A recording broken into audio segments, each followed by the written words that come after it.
గ్రంథము, సమూయేలు గ్రంథము 2వ గ్రంథము 7వ అధ్యాయము 29వ వచనాన్ని ఒకసారి జ్ఞాపకం చేసుకుందాం. దయచేసి నీ దాసుడనైన నా కుటుంబము నిత్యము నీ సన్నిధిని ఉండునట్లుగా దానిని ఆశీర్వదించుము. యెహోవా నా ప్రభువా, నీవు సెలవిచ్చి ఉన్నావు, నీ ఆశీర్వాదము నుండి నా కుటుంబం నిత్యము ఆశీర్వదించబడునుగాక. చాలు. దేవుని వాక్యంలో ఈ రాత్రి కొద్ది మాటలు మనం జ్ఞాపకం చేసుకుందాం. ఈ మాట భక్తుడైన దావీదు పలుకుచూ ఉన్నాడు. ఏ పరిస్థితులలో ఆయన పలుకుచున్నాడనంటే, తనకున్న బాధలు, తనకున్న ఇబ్బందులు, తనకున్న కష్టాలు అన్నీ తీరిపోయి స్థిరపడిన తరువాత, ఆపదలన్నిటి నుంచి బయటపడ్డాక ఇక పర్వాలేదులే, నాకేం దిగులు లేదు, నాకేం కొదువు లేదు అని అనుకోకుండా ఆయన ఏం చేస్తున్నాడనంటే, ఆ రాజైన దావీదు దేవుని సముఖంలోనికి, దేవుని సన్నిధానములోనికి ప్రవేశించాడట. 18వ వచనంలో అంటాడు, దావీదు రాజు లోపల ప్రవేశించి యెహోవా సన్నిధిని మాటలు మాట్లాడుతున్నాడు. ఎక్కడ మాట్లాడుతున్నాడు అంటే ఆయన యెహోవా సన్నిధిని. ఈ రాత్రి మన జీవితంలో మన కుటుంబాలకు ఆశీర్వాదం కలగాలనంటే, మన కుటుంబాలకు కూడా దేవుడు నిండు దీవెన, సమృద్ధి అయిన క్షేమం కలుగు చేయాలనంటే, మనం కూడా అండి మనకున్న ఆపదల నుంచి, మనకున్న బాధలన్నిటిలో నుంచి బయటపడ్డాక, సహజంగా లోకంలో ఉన్న మనుషులు ఆపదలో నుంచి బయటపడ్డాక దేవునిని మర్చిపోతారు, దేవుని సన్నిధిని విడిచిపెడతారు. ఆపదలు ఉన్నప్పుడు బాగానే వస్తాం, ఆపదలు ఉన్నప్పుడు బాగానే ప్రార్థన చేస్తాం, వేడుకుంటాం. కానీ ఆపద తీరిపోయాక దేవుని సన్నిధిలో కనపడం, దేవుని సన్నిధికి దూరం అవుతాం, దేవుని సన్నిధికి ఎడమవుతాం.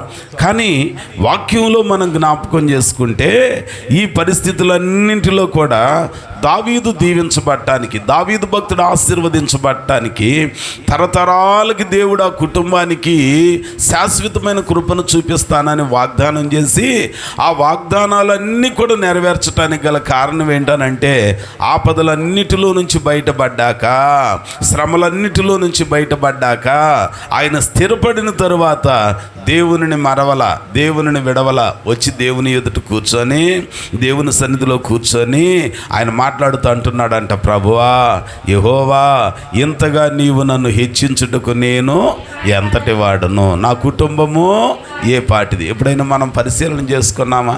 అప్పుడప్పుడు మన గత పరిస్థితులు, ప్రస్తుత పరిస్థితులు చూసుకొని, గతంలో మన ఇండ్ల పరిస్థితులు ఎట్లాగునుండేవి, మన కుటుంబ పరిస్థితులు ఎట్లాగునుండేవి, ఈరోజు మన పరిస్థితులు ఎట్లాగునుంటున్నాయి, గతానికి ఇప్పటికీ మార్పు ఏంటి, గతంలో మనం ఎట్లాగునున్నాం, దేవుడు ఇప్పుడు మనల్ని ఎట్లాగునా దీవించాడు. ఇవన్నీ ఆలోచన చేసుకొని దేవుని సన్నిధిలో నిండు మనసుతో మనం కృతజ్ఞతలు చెల్లించాలి. ఒకప్పుడు సరైన తిండి తిప్పలుండేవి కాదు, ఒకప్పుడు అనువైన వస్త్రాలు లేకపోవచ్చు నీకు, ఒకప్పుడు నివాసం యోగ్యమైనది లేకపోవచ్చు నీకు.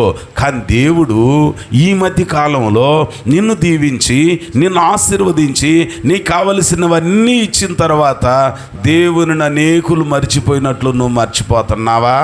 లేకపోతే దేవుని సన్నిధిలోనికి వచ్చి కూర్చొని ఆయనకి కృతజ్ఞతలు చెల్లిస్తున్నావా? దావీదట ఆ బాధలన్నిటి నుంచి బయటపడ్డాక, ప్రాణం వెతికే సౌలు చనిపోయాడు, అనేక మంది రాలిపోయారు. కానీ దేవుడు దావీదునికి కృపను అనుగ్రహించిన తర్వాత, స్థిరపడిన తర్వాత, ఇప్పుడు ఆయన లోపల దేవుని సన్నిధిలో కూర్చొని, ఎంత బాగుంటుంది ఆ మాట, దేవుని సన్నిధిలో కూర్చొని. కొంతమంది ఉంటారు కానీ గుర్తు చేసుకుంటారు కానీ దేవుని సన్నిధిలో కూర్చోరంట వాళ్ళు, అలాగనొచ్చి ఇలాగను వెళతారంట. కానీ దావీదు భక్తునికి ఉన్న గొప్ప విషయం, అతడు రాజైనా, రాజ్యభారం ఉన్నా, నా దేవుని సన్నిధిలో నేను గడపాలి, నా ప్రాణానికి మూలం, నా దీవెనకు మూలం, నా ఆశీర్వాదమునకు మూలం ఈ దేవుడే గనుక ఆ దేవుని సన్నిధిలో నేను గడపాలని ఆయన చేసిన పని ఏంటనంటే, యెహోవా సన్నిధిలో కూర్చొని మాట్లాడుతున్నాడంట. ఒకప్పుడు నా పరిస్థితులు ఎట్లాగునుండేవి, ఈరోజు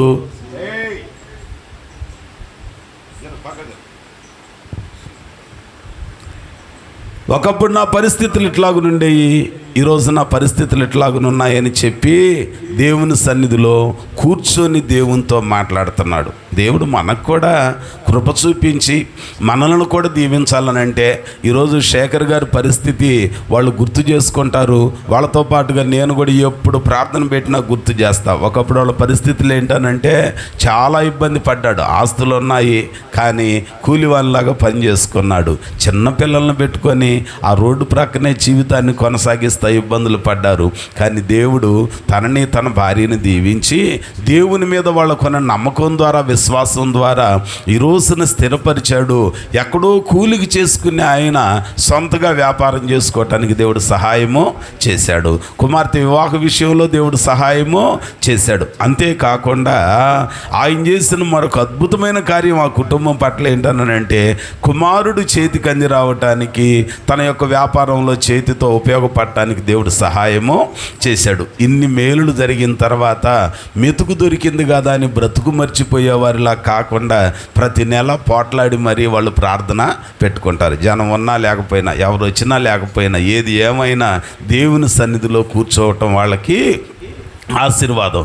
అందుకే దేవుడు దీవిస్తున్నాడు, అందుకే దేవుడు ఆశీర్వదిస్తున్నాడు. ఈ రాత్రి మన జీవితంలో కూడా దేవుడు మనలను దీవించి మనలను ఆశీర్వదించి నిన్ను నీ కుటుంబాన్ని వర్ధిల్ల చేయాలనంటే దావీదును వలె మనం కూడా చేయాల్సిందంట. ఎదిగే కొద్దీ ఒదిగి ఉంటూ దేవుని సన్నిధిలో కూర్చొని దేవునికి కృతజ్ఞతలు చెప్పేవారిగా ఉండాలి. అబ్రహాం లింకన్ అని ఆయన అమెరికన్ ప్రెసిడెంట్గా, అమెరికన్ అధ్యక్షుడిగా ఉండి చాలా సందర్భాలలోనట ఏదన్నా ఎమర్జెన్సీ సందేశం అందించడానికి తనకు సన్నిహితంగా ఉండేవాళ్ళు వచ్చి ఆ తలుపు తట్టగానే రాత్రి అనక, నడిజామనక, తెల్లవారుజామనక ఏ వేళలో వచ్చి ఆ ముఖ్య సమాచారం చక్రవర్తికి అందించుదాం, అమెరికన్ ప్రెసిడెంట్గా ఉన్న అబ్రహాం లింకన్ గారికి అందించుదామని చెప్పి ఓ వ్యక్తి హడావుడిగా పరుగున వచ్చి ఆ డోర్ జస్ట్ అట్ నాక్ చేయగానే తట్టగానే వెంటనే కాలింగ్ బెల్ నొక్కగానే జరిగే కార్యం ఏంటన్నానంటే తను ఉంటున్న రూమ్లో లైట్ వెలిగేది. అంతకుముందు బెడ్ ల్యాంప్తో నిద్రపోయే వాళ్ళు ఎప్పుడైతే తలుపు తడతాడో వెంటనే ఆ రూమ్లో పెద్ద లైట్ వెలిగేది, ఎక్కువ కాంతి వచ్చేది. అంటే దాని అర్థం ఏంటి? నేను పిలవగానే లోపల ఆయన స్పందించి లేచారు అని. కానీ లైట్ వెలిగిన ఒక అరగంటకో, 30 గంటకో, 20 నిమిషాలకో తలుపు తెరిచేవాడంట. ఎప్పుడు వెళ్ళినా ఇదే పరిస్థితి.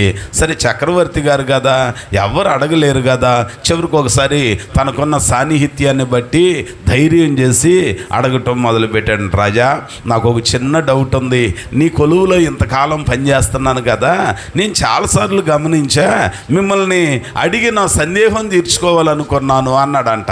అడగండి ఏంటి అని అంటే, ఏం లేదు చక్రవర్తి, నేను చాలాసార్లు మీ దగ్గరికి వస్తాను, టైం కాని టైంలో వచ్చి తలుపు తడతాను, తట్టగానే మీరు నిద్రలో ఉండి లేవలేదేమో అనుకోవటానికి అవకాశం లేదు. ఎందుకనంటే నేను తలుపు తట్టగానే ఆ గదిలో పెద్ద లైట్ వెలిగిద్ది, అంటే మీరు లేచారని నాకు అర్థమవుతుంది. కానీ తలుపు తీయటానికి ఒక 20 నిమిషాలు, అరగంట పైన టైం పడుతుంది. ప్రతిసారి ఇదే జరుగుతుంది, ఏంటయ్యా అని అంటే అప్పుడు అబ్రహాం లింకన్ గారు అన్నారంట, ఎక్కడో మా నాన్న షూస్ తయారు చేసే పరిస్థితులు, దేవుడు నన్ను దీవించాడు, నా పరిస్థితిని దీవించాడు, ఈ అమెరికా దేశం మొత్తానికి చక్రవర్తిని అవ్వటానికి సహాయము చేశాడు. అంతేకాకుండా నాలో ఊపిరుంచాడు, ప్రాణముంచాడు, క్షేమంతో ఉంచాడు.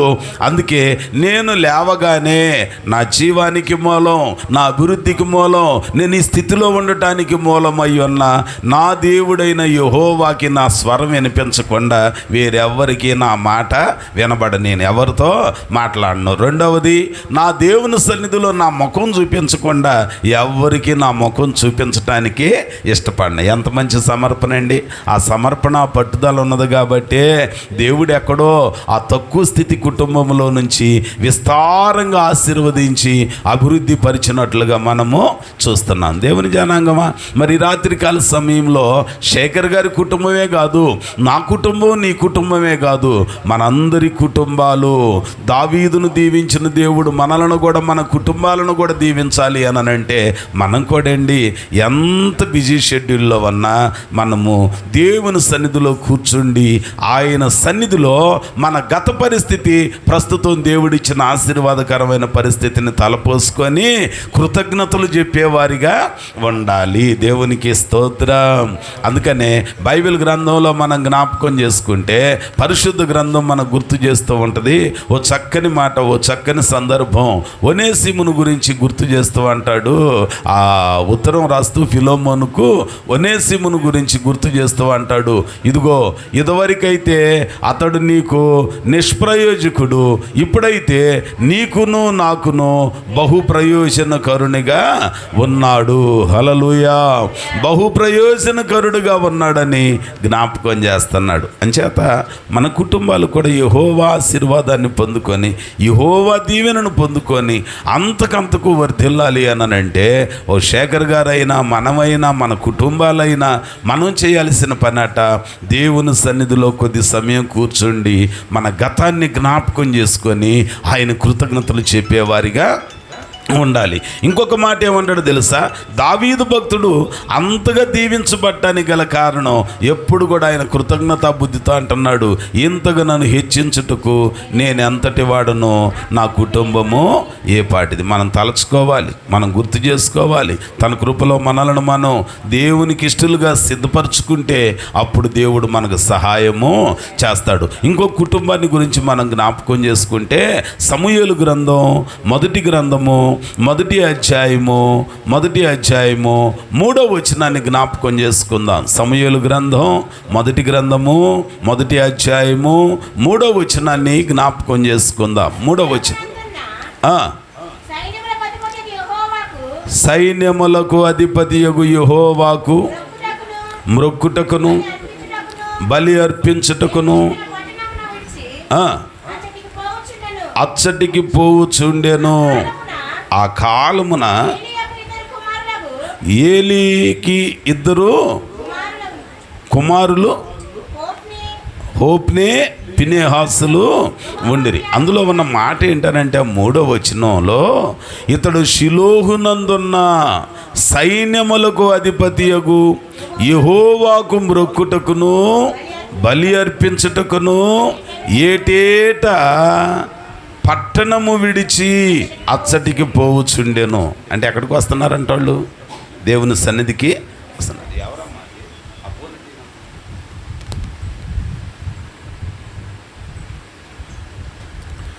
దేవుని వాక్యం మన జ్ఞాపకం చేస్తున్న ఒక ప్రత్యేకమైన మాట, ప్రత్యేకమైన విషయం ఏంటనంటే, ఆ దేవుని సన్నిధానములో మనకి గుర్తు చేస్తున్న మాట, ప్రత్యేకమైన విషయం ఏంటనంటే, ఆ హన్నమ్మ దీవించబడటానికి, అన్న కుటుంబం ఆశీర్వదించబడటానికి గల కారణం ఏంటనంటే, వాళ్ళు కూడా అంట తమకున్నవన్నీ, తమ పరిస్థితులన్నీ కూడా మానుకొని పట్టణాలను విడిచిపెట్టి యెహోవా సన్నిధికి పోవుచుండెను. మనం కూడా దేవుని సన్నిధిలోనికి రావాలి. చాలామంది అనుకుంటాం ఇంట్లో ప్రార్థన చేస్తున్నామండి, ఇంకొంతమంది అనుకుంటాం మందిరానికి రావట్లేదు కానండి కూర్చొని ప్రార్థన చేస్తున్నామండి. కానీ వాక్యంలో ఉన్న ఒక విషయం ఏంటనంటే, హన్న ఆ గొడ్రాలనే నింద నుంచి బయటపడటానికి గల కారణం, హన్న తన యొక్క భవిష్యత్తు దీవెనకరంగా మార్చబడటానికి గల కారణం అంట, ఏటేటా షిలోహులోని ఆలయమునకు వారికి ఉన్న పట్టణాన్ని విడిచిపెట్టి, వారి పనిపాట్లన్నీ విడిచిపెట్టి అచ్చటికి, అంటే దేవుని సన్నిధిలోనికి, ఆలయములోనికి వచ్చుచున్నారు. ఎందుకు వస్తున్నారు వాళ్ళు అనంటే, యెహోవాకు మ్రొక్కుటకును, రెండవది బలి అర్పించుటకును దేవుని సన్నిధికి వస్తున్నారు. మనం కూడా దేవుని సన్నిధిలోనికి ఎందుకు రావాలి? మొదటిది, మనకి ఎన్ని పనులు ఉన్నా, ఎన్ని విషయాలు ఉన్నా అవన్నీ విడిచిపెట్టి దేవుని సన్నిధానంలోనికి రావాలి. ఎందుకు రావాలి అనంటే, చాలామంది దేవుని సన్నిధికి ఏటేటు కొరకు వస్తారు. మనం ఎందుకు రావాలి అనంటే, ఆయన సన్నిధిలో ఆయనకి కృతజ్ఞతలు చెల్లించటానికి, మన మనవులన్నీ ఆయనకు చెప్పుకోవటానికి, హృదయం అంతా కుమ్మరించి అదుగు ఆయనకు ప్రార్థన చేయటానికి మనము ఆయన ఎదుటికి వచ్చేవారిగా ఉండాలి. ఈ రాత్రి నీ కుటుంబమైనా నా కుటుంబమైనా దీవించబడాలి, ఆశీర్వదించబడాలి అని కోరుకుంటే మనం కూడా చేయాల్సింది ఏంటనంటే, దావీదుకు వలె ఆయన సన్నిధిలో కూర్చోవాలి, ఆయన చేసిన మేలులు గుర్తు చేసుకోవాలి. అన్నమ్మ కుటుంబముకు వలె మనకున్నవన్నీ విడిచిపెట్టి యెహోవా సన్నిధానానికి రావాలి, ఆయన పాదాల చెంతకు రావాలి, ఆయన పాదాల దగ్గర కూర్చొని ఆయనకి కృతజ్ఞతలు చెల్లిస్తూ మనము గనక ఆయన సన్నిధిలో మొక్కుకొని ప్రార్థన చేస్తే దేవుడు మన పట్ల అద్భుతమైన కార్యాన్ని చేస్తాడు. ఇంకో కుటుంబం గురించి మనం జ్ఞాపకం చేసుకుంటే ఆదికాండం 35వ అధ్యాయము 35వ అధ్యాయము 9వ వచనం నుండి మనం చదువుకుంటే అక్కడ ఒక విషయం జ్ఞాపకం చేస్తాడు. యాకోబు పద్దనరాములో నుండి వచ్చుచుండగా దేవుడు తిరిగి అతనికి ప్రత్యక్షమై ఆయనను ఆశీర్వదించెను. అప్పుడు దేవుడు యాకోబుతో అంటున్నాడంట, ఇక నీ పేరు యాకోబు కాదు, ఇక మీదట నీ పేరు ఇశ్రాయేలు అనబడును. కారణం ఏంటి? దేవుడు ఆ కుటుంబాన్ని ఆశీర్వదించటానికి, ఇశ్రాయేలుగా దీవించటానికి కారణం ఏంటనంటే అతడు దేవుని సన్నిధిలోనికి వచ్చి పెనుగులాడాడు, దేవుని సన్నిధిలో తప్పిదాలను ఒప్పుకున్నాడు, దేవుని సన్నిధిలో తన పరిస్థితులన్నీ ఒప్పుకొని ఆయన సన్నిధిలో ఆయన పాదాల దగ్గర కన్నీరు మున్నీరుగా, అయా ప్రాణ సంకటంలో పడిపోయా, ఇబ్బందులలో పడిపోయా, నా బలమంతా మరి లాభాన్ని దగ్గరే వెట్టి చాకిరీకి అయిపోయిందయ్యా, కుటుంబం పెరిగిపోయింది, కుటుంబ సభ్యులు పెరిగిపోయారు, తినటానికి ఏదన్నా ముందు కాలానికి దాచింది కానీ మూటగట్టింది కానీ ఏమీ లేదు, నా పరిస్థితి ఎట్లాగున్నది బాబు, నీవు నన్ను ఆశీర్వదించితే నాకేది తక్కువ కాదు, కాబట్టి ఇప్పుడు నీ ఆశీర్వాదం నాకు కావాలి. ఎవరెవరు నన్ను తెచ్చుకున్నాడా? 100 మంది కూర్చున్నారా, 1000 మంది కూర్చున్నారా అని అంటే సమస్య ఆయనదొక్కడిదే కాబట్టి తానొక్కడే ఎబ్బోకు రేవు దగ్గర దేవునితో పెనుగులాడటం మొదలుపెట్టాడు. అప్పుడప్పుడు మనం చూస్తాం ఏదన్నా స్థుతికోవటం పెట్టి కాస్త ఒక 10-15 వెరైటీలు, అమ్మా చేయి మీద రాయమాట, బైబిల్ చదువు అమ్మా, బైబిల్ చదువు. దేవుని వాక్యంలో జ్ఞాపకం చేస్తున్న మాట ఏంటనంటే పరిశుద్ధ గ్రంథంలో చూస్తున్నాం, శ్రేష్టమైన విషయం గుర్తు చేసుకుంటున్నాం. దేవుని సన్నిధిలోనికి వచ్చాట ఆ యాకోబు భక్తుడు తనకున్న బాధలు, తనకున్న కష్టాలు, తనకున్న ఇబ్బందులన్నీ కూడా దేవునికి చెప్పుకోవటం మొదలుపెట్టాడు. పెనుగులాడుతున్నాడు, ప్రభువా నీవు నన్ను ఆశీర్వదించితే నాకు క్షేమం కలిగిద్ది, నీవు నన్ను ఆశీర్వదించితే నాకు ఆయుష్ దొరికిద్ది, నీవు నన్ను ఆశీర్వదించితే నాకు ఆరోగ్యం దొరుకుతుంది, ఎవ్వరు నా ప్రాణాన్ని వెతికినా అది పదిలంగా ఉంటుందని చెప్పి యెహోవా సన్నిధిలో పెనుగులాడటం మొదలుపెట్టాడు. మన కుటుంబాలు మనం కూడా దీవించబడి ఆశీర్వదించబడాలని అంటే మనం కూడా దేవుని సన్నిధానంలోనికి రావాలి. రెండవది వచ్చిన మనం చేయాల్సింది దావీదుకు వలె తగ్గించుకొని ఆయన సన్నిధిలో మన గతాన్ని ప్రస్తుతాన్ని తలుచుకొని ఆయన కృతజ్ఞతలు చెప్పాలి. అప్పుడు దేవుడు మన కుటుంబాన్ని ఆశీర్వదిస్తాడు. రెండవ కుటుంబం హన్నమ్మకు వలె మనకున్నవన్నీ విడిచిపెట్టి మన స్థలాన్ని, మన ఇంటిని, మనకున్న పనిపాట్లన్నీ కాస్తంత సమయం విడిచిపెట్టి యెహోవా ఆలయములోనికి రావాలి, దేవుని సన్నిధానములోనికి రావాలి, సంఘంలోనికి రావాలి. వచ్చిన మనం ఏం చేయాలనంటే ఆయనకి మొక్కుబడితో కూడిన ప్రార్థన చేసుకొని ఆయన చేసిన మేలులన్నిటిని బట్టి కృతజ్ఞతలు చెల్లించినట్లుగా మనం కూడా ఆయన సన్నిధిలో కృతజ్ఞతలు చెల్లించేవారిగా ఉండాలి. మూడవ కుటుంబం యాకోబు భక్తుని కుటుంబం. యాకోబును దేవుడు ఆశీర్వదిస్తూ అంటున్నాడు, ఇక మీదట నీ పేరు యాకోబు కాదు ఇశ్రాయేలే. కారణం ఏంటి? దేవుడు ఎందుకు ఆయనను అట్లాగున ఆశీర్వదించాడు అనంటే అతడు దేవుని సన్నిధిలో పెనుగులాడాడు. అయ్యా నా తప్పిదాన్ని మన్నించయ్యా, నా పరిస్థితి ఇదయ్యా, కంటి చూపు తరిగిపోయినా, నా తండ్రిని అబద్ధం చెప్పి మోసం చేశానయ్యా, తోడబుట్టిన అన్నకి చిక్కుడుగాయల కూరబెట్టి జ్యేష్ఠత్వాన్ని బేరమాడి తీసుకున్నానయ్యా, దయచేసి నన్ను జ్ఞాపకం చేసుకోయ్యా, విత్తిన విత్తనాల యొక్క పంటను నేను కోసుకొని అనుభవించి బాధలలో ఉన్నా, పుట్టెడు దుఃఖంలో ఉన్నా, చావో రేవో తెలియక బాధపడుతున్నానయ్యా, నన్ను క్షమించు బాబు అని చెప్పి ఆయన ఎదుట కన్నీరు కార్చి ప్రార్థన చేసి పెనుగులాడి పశ్చాత్తాపడ్డాడు గనుక దేవుడు ఆయనను ఇశ్రాయేలుగా ఆశీర్వదించాడు. అంతేకాదు ఆయన తన వాళ్ళందరితో చెప్తున్నాడంట ఆ 35వ అధ్యాయం 2-3 వచనాలలో, మీరు పెందల కడ లేచి మిమ్మును మీరు శుచిపరచుకోనండి, అంటే శుద్ధి చేసుకోనండి, మిమ్మును మీరు పవిత్రపరచుకోనండి, మిమ్మల్ని మీరు దేవుని సన్నిధిలోనికి మనం వెళ్ళాలి కనుక సరి చేసుకోనండి. ఎందుకు వెళ్ళాలి దేవుని సన్నిధికి అనంటే మనం ఆపదలలో, మనం కష్టాలలో ఉన్నప్పుడు ఆ దేవుడు మనకి మేలు చేశాడు గనుక ఆ దేవుని సన్నిధానంలోనికి మనము వెళ్ళాలి. కాబట్టి మన కుటుంబాలు దీవించబడాలని అంటే మనం కూడా చేయాల్సిన పని ఏంటంట, దేవుని సన్నిధిలో పెనుగులాడాలి, దేవుని సన్నిధిలో ప్రార్థన చేయాలి, మన తప్పిదాలను ఒప్పుకోవాలి, మనల్ని మనం సరిచేసుకోవాలి. నీవు తప్ప నాకు ఒక దిక్కు లేదు బాబు అని చెప్పి ఆయనను ఆశ్రయించితే దేవుడు మనకి మేలు చేస్తాడు. చివరిగా ఇంకొక కుటుంబం గురించి మీకు జ్ఞాపకం చేసి ప్రార్థన చేస్తా.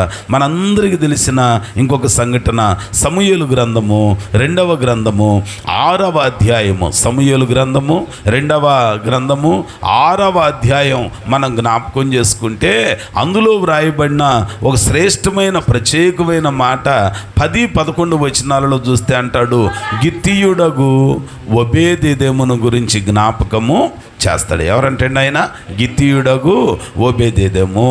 ఈ ఒబేదెదోము అన్యుడైనప్పటికీ అతడు ఆశీర్వదించబడటానికి, అతడు తన కుటుంబం వర్ధిల్లి అంతకంతకు మేలు పొందుకోవటానికి గల కారణం ఏంటనంటే యెహోవా మందసం 3 నెలలు తన ఎంట ఉన్నదంట. దేవుని మందసం 3 నెలలు. ఎన్ని నెలలండి?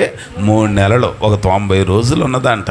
90 రోజులు దేవుని మందసం ఇంటిలో ఉంటే తనని, తన కుటుంబాన్ని, తన కలిగిన వారిని అంతటినీ, తనకు కలిగిన సమస్తాన్ని కూడా దేవుడు ఆశీర్వదించాడు. ఎంత గొప్ప విషయం అండి. దేవుడు ఆశీర్వదించాడు. ఆయన కావాలని కోరుకోవాలా, అది నా ఇంట ఉండాలని ఇష్టపడలా.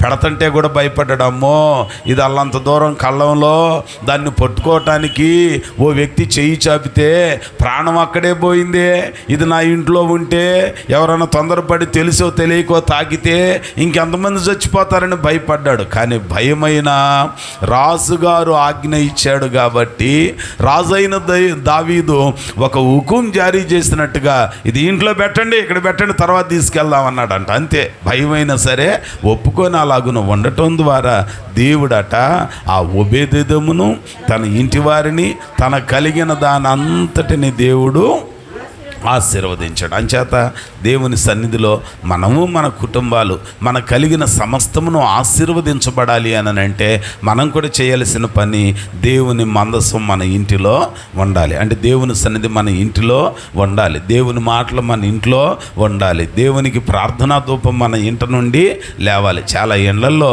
వాక్యం వినపడదు, దేవుని మాట వినపడదు, చెత్త చెదరం అంతా వినపడతా ఉంటాయి. చదువుకునే పిల్లలమే ఏంటో మరి వీళ్ళ చదువులు నాకు అర్థం కాదు. ఒక 5 నిమిషాలు 10 నిమిషాలు బైబిల్ చదవరండి. ఏమండి, దేవుణ్ణి కళ్ళు ఇచ్చాడు కదా, పుట్టుకతోనే కళ్ళు లేకుండా పుట్టిన వాళ్ళు చాలామంది అప్పుడప్పుడు అంటారు హోంవర్క్ ఎక్కువ ఉందిలేండి, బైబిల్ ఏం చదువుతాడులే, రాసుకొనేవండి. చెడగొట్టే తల్లి నువ్వే, చెడగొట్టే తండ్రి నువ్వే. అరే ఒక్క 5 నిమిషాలు దేవుని మాటలు చదువుకుంటే ఎంత మేలు కలిగిద్దండి. వాక్యంలా అంటాడు సామెతల గ్రంథంలో, ఈ సామెతలన్నీ యవ్వనులకి యవ్వనాన్ని ఇస్తుంది, పాండిత్యం కలిగిన వాళ్ళకి అధికంగా పాండిత్యం ఇస్తుందని అన్ని వర్గాలకు చెప్తాడు. చిన్నోళ్ళకి యవ్వనస్తులు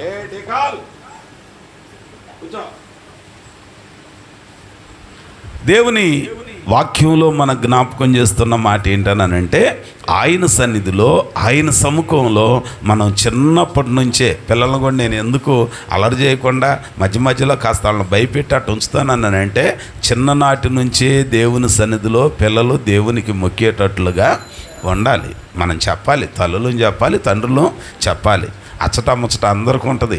బాలుడగు సమూయేలు చిన్ననాడే మందిరంలోనికి తీసుకొస్తే వాడు అక్కడే యెహోవాకు మ్రొక్కెను. ఇప్పుడు నా పిల్లలను చూస్తున్నారు, మీకు ఒక తీర్పు నాకు ఒక తీర్పు కాదు. వాళ్ళు చిన్ననాటి నుంచే మందిరంలో అల్లరి చేయడానికి పాస్టర్ గారి పిల్లలు కదా, అట్నే అల్లరి చేస్తారులే అయ్యా చిన్నోళ్ళు, వాళ్ళు వీళ్ళు అంటారు. అన్నోళ్ళని క్షమించలే, అల్లరి చేయటానికి వాళ్ళని క్షమించేవాడిని కాదు. దేవుని సన్నిధిలోనికి మనం వస్తే చక్కగా దేవుని మాట వినాలి. దేవుని వాక్యం మనం చెప్తున్నప్పుడు బైబిల్ గ్రంథం తెరిచి దానిని చదవాలి. ఎక్కడికి వచ్చి పాటలు రాసుకోవటం, ఎక్కడికి వచ్చి ఏయో రాసుకోవటం అవన్నీ అభివృద్ధి పొందే పిల్లలకి ముఖ్యం కాదు, కానీ అవి మనల్ని పాడు చేయటానికే మూలం అవుతాయి. అదేంటంటే దేవుడి పాటలు ఏంటంటే తర్వాత రాసుకో. వాక్యం చెప్పేటప్పుడు నువ్వేం చేయాలి? వాక్యాన్ని చూడాలి. రెండోది వాక్యాన్ని వినాలి. ఇది చిన్నప్పటి నుంచే మనం అలవాటు చేస్తే వాళ్ళు పెరిగి పెద్దవాళ్ళైనా బాలుడు నడవవలసిన త్రోవన వానికి వాడు పెరిగి పెద్దవాడైన తర్వాత దానిలో నుంచి తొలగిపోడు. దేవునికి స్తోత్రం. కాబట్టి ఇప్పుడు మన కుటుంబాలు ఆశీర్వదించబడాలనంటే మన కుటుంబాలలో ఏముండాలంటే అండి, మందసం అనేది ఉండాలి. ఓబేదెదోము ఇంట్లో దేవుని సన్నిధి ఉన్నది, దేవుని మందసం ఉన్నది. అందుకే దేవుడు ఆ ఇంటిని, ఆయన కలిగిన వారిని అందరినీ, ఆయనకు కలిగిన సమస్తాన్ని దేవుడు ఆశీర్వదించాడు, అభివృద్ధి చేశాడు. మరి ఈ రోజున శేఖర్ గారిని, తన ఇంటి వారిని, తన పిల్లలని, మనమ సంతతిని, తన వ్యాపారాన్ని, తన కలిగిన సమస్తాన్ని దేవుడు దీవించి ఆశీర్వదించాలి. మనల్ని, మన కుటుంబాలని, మన కలిగిన సమస్తాన్ని దేవుడు ఆశీర్వదించాలి. అందుకు గాను మనం దేవుని మందసం అనబడిన దేవుని సన్నిధి మన గృహాలలో ఉండునట్లుగా ప్రార్థన చేద్దాం, వాక్యం చదువుదాం, విన్న వాక్యాన్ని ధ్యానించుదాం. ఆయన ద్వారా మన కుటుంబాలు విస్తారంగా దీవెన పొందుకోవటానికి, ఈ రీతిగా చేసి మేలు పొందుకోవటానికి ప్రభు మాటలు మనకు సహాయం చేయనుగాక. దేవుడి మాటలు మన వెనికిళ్ళలో ఫలింప చేయనుగాక. ప్రార్థన చేసుకుందాం. అందరం కూడా ప్రార్థనలో ఏకీభవించుదాం. ఈ రాత్రికాల సమయంలో ప్రభు సన్నిధానములోనికి చేరిన మనం, ప్రభు పాదాల యొద్దకు వచ్చిన మనం, హృదయపూర్వకంగా దేవుని సముఖానికి, దేవుని సన్నిధానానికి చేరిన మనం ప్రార్థన చేసుకుందాం. ప్రార్థనలో ఏకీభవించుదాం. ప్రభువా, నా పరిస్థితి ఎలాగున్నది